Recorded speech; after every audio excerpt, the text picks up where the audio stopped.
तो यहां आपसे प्रार्थना की जाती है, जब तक सत्संग चले आप सब चिंताएं और इधर उधर की गल्ला बातें छोड़ के ध्यान से सत्संग सुनो। तो क्या बताते हैं, गरीब सदा अलोनी रहते हैं, वो चंचल चुगल चाले।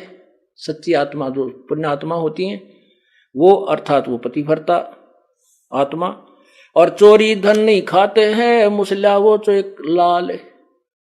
जो सच्चा भक्त होता है उसके घर में कोई चोरी करके नहीं, पति या बेटा या कोई बेटी कोई भी ऐसा धन लिया हुआ कभी स्वीकार नहीं करती, फेंक देती है कि ले जाए, इसने आता, नाश हो जाएगा अपने घर का, भक्ति बिगड़ जाएगी।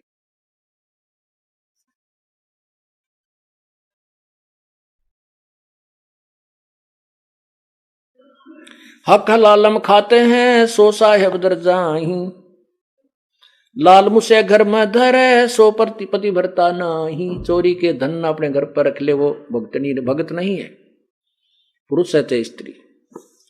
हक हलालम खाते हैं, सो साहेब दर जाही, अपने हक हलाल का खाते हैं वही भगवान के दरबार में जाएंगे। निंदा बिंदा बादना, बैर विरोध विकार, चोरी जारी करते हैं वो गए जन्म सब हार।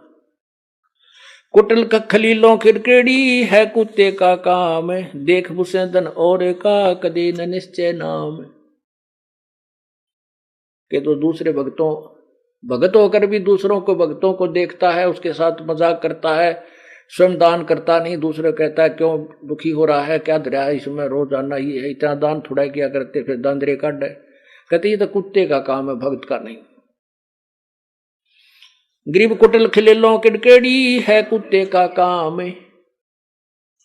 देख बुसैदन और का कदे न निश्चय नाम।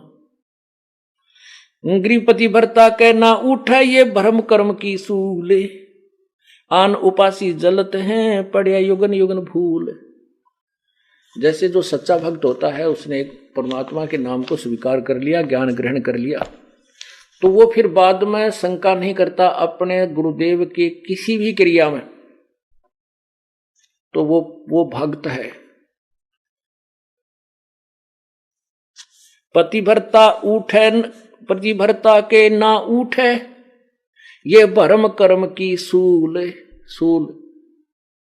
यानी उसके अंदर ये कांटा सा नहीं चुभता कि ऐसा नहीं करना चाहिए था, गुरुजी ने ऐसा कैसे कह दिया, ऐसा नहीं हो सकता, ये नहीं करना चाहिए था, ऐसा हो गया, फलान हो गया। कहते वो पतिव्रता यानी वो भक्त नहीं है।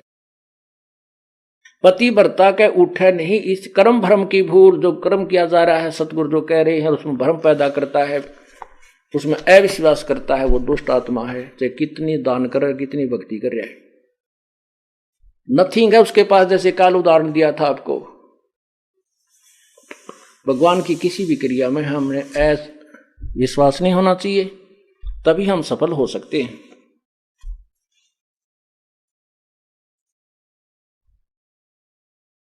अब जैसे परमात्मा ने लीला की थी,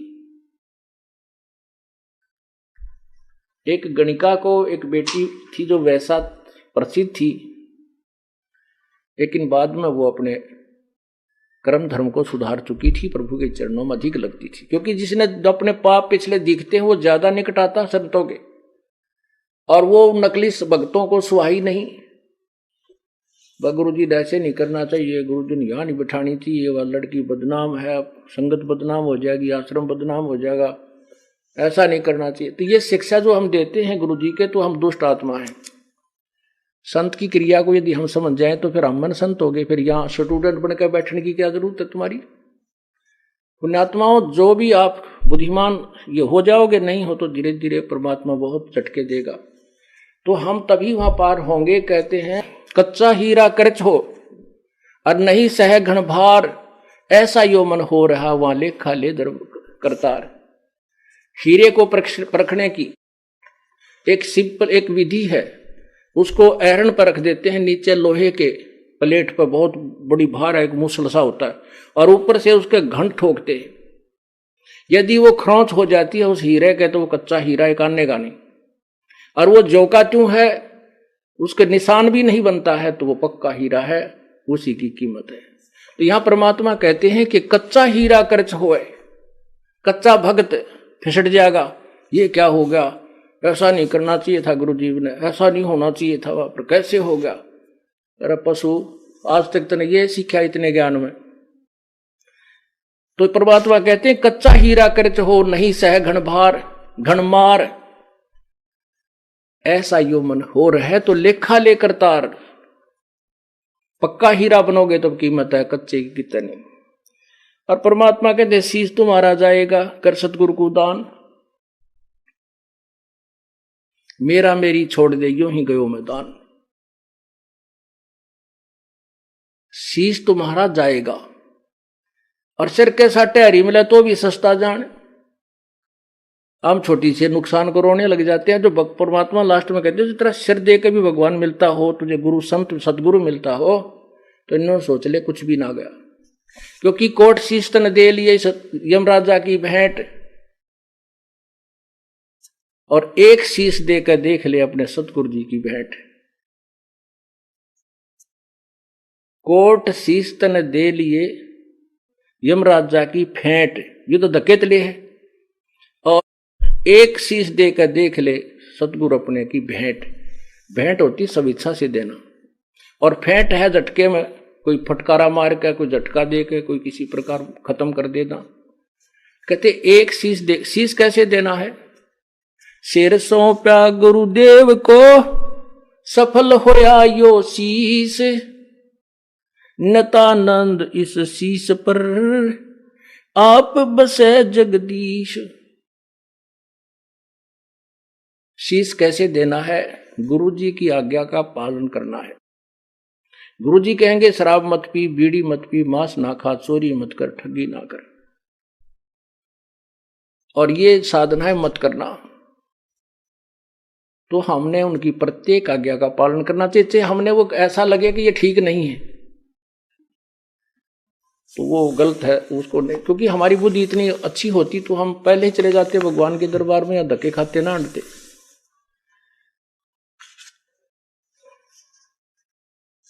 तो इस प्रकार हमने साधना को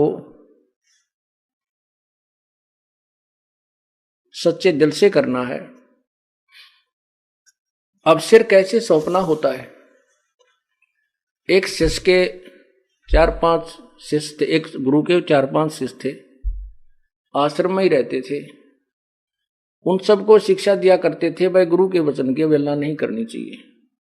गुरु शिरोधार्य होता है, उसके प्रति किसी अपवचन भी हमने नहीं सुनने चाहिए, ना कहने चाहिए, ना बोलने चाहिए, ना सोचने भी नहीं चाहिए। एक दिन गुरुदेव ने कहा कि भाई आ जाओ बच्चों, बैठो मेरे पास। पहले तो शिक्षा दी कि भाई गुरु परमात्मा से भी बढ़कर माना गया है, और गुरु को भगवान समझकर ही उसकी आदेश का पालन और उसके साथ रहना होता है, जिससे हम सफल हो सकते हैं। क्योंकि यदि हमारे सामने गुरु जी भगवान आ जाए तो क्या हम उसके साथ दुर्व्यवहार कर सकते हैं? क्या हम उसकी आज्ञा का अवहेलना कर सकते हैं? नहीं जी, नहीं जी, नहीं, कभी नहीं कर सकते। अच्छा ठीक है। क्या हम गुरु भगवान को किसी ऐसी पीड़ा दे सकते हैं जो हमें, जो क्या दे सकते हो कोई पीड़ा? नहीं जी, भगवान की तरफ तेन हाथ भी ना कर जा। तो कुछ देर के बाद वो गुरु जी कहता भी मेरी आज्ञा है कि तुम 5-5 जूते मेरे सिर में लगाओ। आप सभी 5-5 जूते निकालो अपने और मेरे सिर में मारो। अब सब स्तब्ध हो गए कि एक तरफ तो गुरु भगवान होता है, दूसरी तरफ उसकी आज्ञा का पालन, वो भी उल्लंघन। अगर नहीं मारेंगे तो तब एक भक्त ने काफी देर के बाद अपना जूता निकाला और गुरु जी के चरणों के निकट जाकर के अपने सिर में 5 मारे।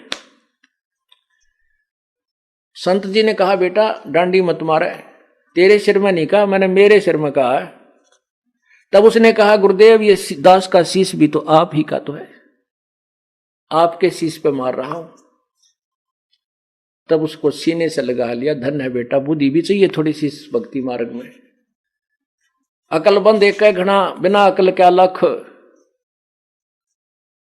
तो ऐसे परमात्मा कहते सिर सौंपया गुरुदेव को, सफल हुआ यो शीश।